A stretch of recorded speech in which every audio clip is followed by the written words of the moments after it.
Okay, breasties, we got to talk about this article that came out last week in JAMA.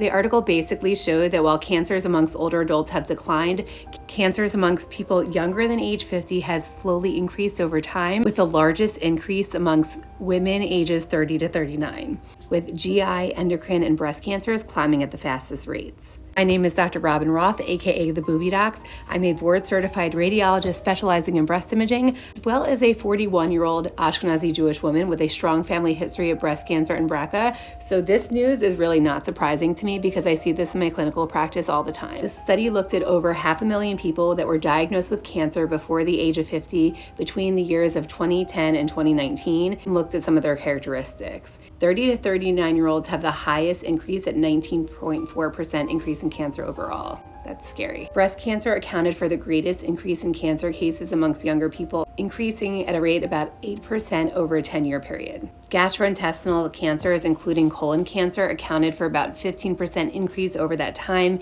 making it the fastest growing type of cancer amongst younger people. The rate of early cancer increased in women by about 4.4%, while it decreased in men by about 5%. And even though the numbers were quite small, the highest increase was in Asian or Pacific Islander by 32% and Hispanic patients by 28%. Interestingly enough, the study showed that cases amongst younger Black patients declined by about 5%, and this is likely due to underdiagnosis because we know there is a breast cancer epidemic in young Black women where breast cancer disparities abound. There is no clear explanation why cancer is rising amongst younger people, but experts say that it's probably related to a number of reasons, including rising obesity rates, lifestyle factors like drinking alcohol, smoking, poor sleeping, being sedentary. Also, environmental factors such as pollutants and known carcinogens probably play a role as well. So at this point, you're probably wondering, what can I do about this?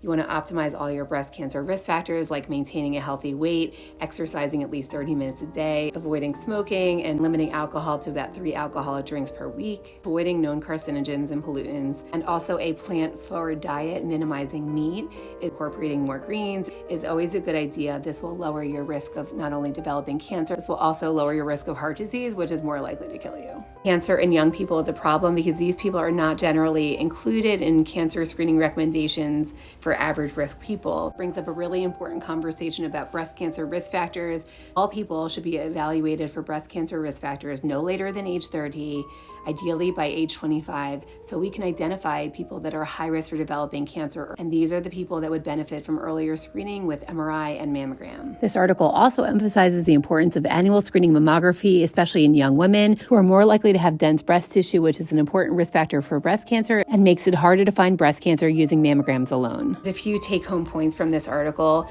Number one, you have to be your own breast advocate. That's why I really strongly support the self-breast exam. About 80% of young people find their breast cancer abnormalities themselves. So if you find an abnormality, bring it to the attention of your doctor and make sure that they adequately work up the area of concern. I also think that this article is a really important wake-up call for healthcare professionals to take the complaints of young people seriously, because there is a young cancer epidemic going on and we really don't know why.